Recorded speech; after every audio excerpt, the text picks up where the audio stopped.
నమస్తే. ఏదైతే తెలంగాణలో కాంగ్రెస్ ప్రభుత్వం వచ్చేసైతే 15 నెలలు అవుతా ఉంది. దీనికి సంబంధించి కూడా రేవంత్ రెడ్డి గారు సిఎల్పి సమావేశంలో చాలా మంది ఎమ్మెల్యేలకు కావచ్చు, అంటే ఎమ్మెల్సీలకు కావచ్చు, ప్రతి ఒక్కరికి కూడా అసలు మనం తెలంగాణలో మన 17 నెలల్లో ఎలాంటి పనులు చేశాం, 6 గ్యారెంటీల విషయంలో కావచ్చు, 420 హామీల విషయంలో కావచ్చు, మనం ఎటువంటి హామీలు నెరవేర్చగలిగామని చెప్పేసి కూడా పెద్ద ఎత్తున జపాన్ పర్యటనకు ముందే ఈ 15 నెలలకు సంబంధించినటువంటి ప్రోగ్రెస్ రికార్డు ఖచ్చితంగా ప్రతి ఎమ్మెల్యే తీసుకురావాలి. ప్రతి ఎమ్మెల్యే ఒక్కొక్క ఎమ్మెల్యేని పర్సనల్ గా పిలిపించుకొని మరి అడగాల్సి ఉంటుంది. అసలు మీ కాన్స్టిట్యున్సీ ఏదైతే మీ నియోజకవర్గంలోని మండలాల్లో ఏ అభివృద్ధి పనులు కావాల్సి ఉంది, ఎట్లాంటి శంకుస్థాపన చేయాల్సిన అవసరం ఉంది, అటు రోడ్ల విషయంలో కావచ్చు, ఇటు భవనాల విషయంలో కావచ్చు, ఏదైనా సంబంధించిన గవర్నమెంట్ ఆఫీసుల విషయంలో కావచ్చు, మండల ఆఫీసుల విషయంలో కావచ్చు, ఏ మండలంలో కొత్తగా వాటికి సంబంధించి కూడా పూర్తి ప్రోగ్రెస్ రిపోర్ట్, అటు బిల్డింగ్స్ విషయంలో కావచ్చు, అటు రోడ్డుకు సంబంధించిన విషయంలో కావచ్చు, పూర్తి రిపోర్ట్ కావాలని చెప్పేసి కూడా అటు రేవంత్ రెడ్డి గారు జపాన్ పర్యటన ముందే చెప్పిన పరిస్థితి. నిజంగా 15 నెలలకు సంబంధించిన ప్రోగ్రెస్ కార్డు కంపల్సరీ కావాలి. ప్రతి ఎమ్మెల్యే ప్రతి గ్రామానికి కావచ్చు, ప్రతి మండలంలో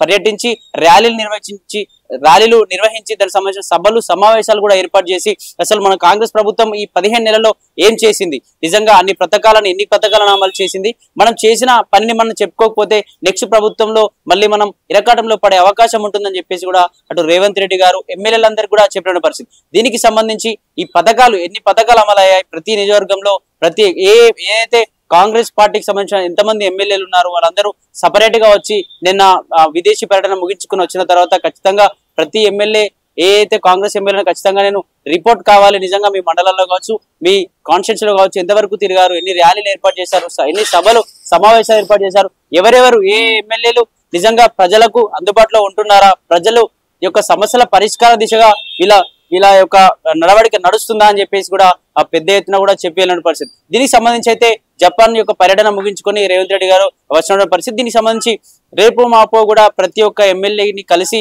ప్రతి ఒక్క ఎమ్మెల్యేని పర్సనల్ గా పిలిపించుకొని మీ మండలాల్లో ఏ సమస్యలు ఉన్నాయి ఒక చిట్టా రూపంలో, ఒక కాగితం రూపంలో నాకు రాసివ్వండి.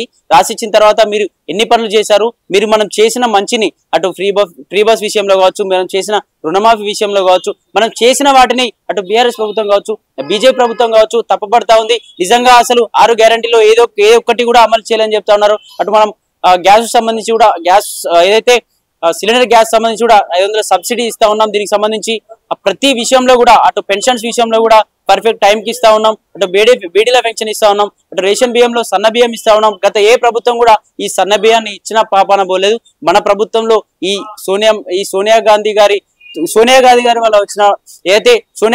వల్ల వచ్చినటువంటి ఈ తెలంగాణలో మనం సన్న బియ్యం ఇవ్వగలిగాం. మన ప్రభుత్వం ఇట్లాంటి పనులు చేస్తా ఉంది. అటు కరెంటు బిల్లు విషయంలో కూడా ఏ ప్రభుత్వం పట్టించుకోలేదు.